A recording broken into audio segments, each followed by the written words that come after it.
Oui, Patrice Leclerc, maire de Gennevilliers.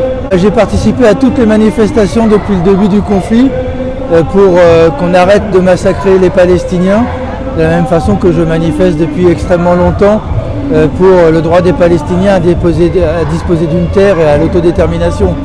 Et il faut que notre gouvernement prenne le courage, il commence à bouger un peu pour demander l'arrêt, le cessez-le-feu pour qu'on puisse s'engager sur la paix et trouver une solution. Moi j'ai honte des positions du gouvernement français.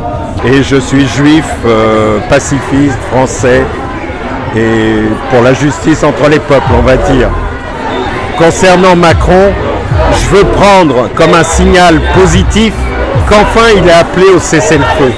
Ça ne gomme pas sa responsabilité à lui et l'ensemble des pays occidentaux qui ont laissé Netanyahou partir dans cette démarche. Je pense qu'il avait de toute façon, Netanyahou a cet objectif depuis longtemps. Grosso modo, il veut nettoyer Gaza de ses habitants, c'est ce qu'il dit, et les envoyer en Égypte.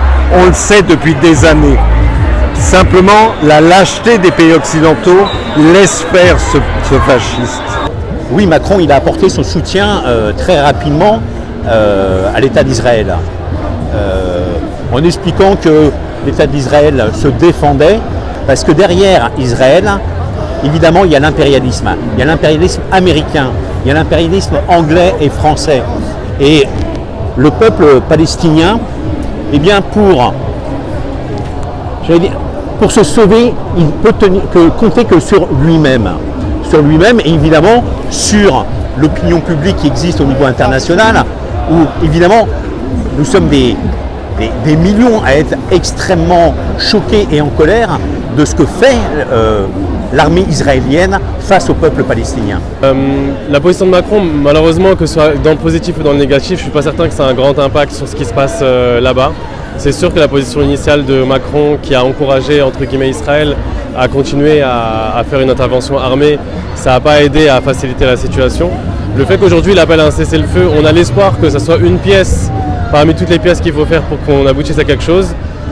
Si on est là aujourd'hui, c'est qu'on a l'espoir que ça apporte quelque chose quand même. Je pense que clairement il doit voir que l'opinion publique ici en France, elle n'est pas en accord avec sa position initiale.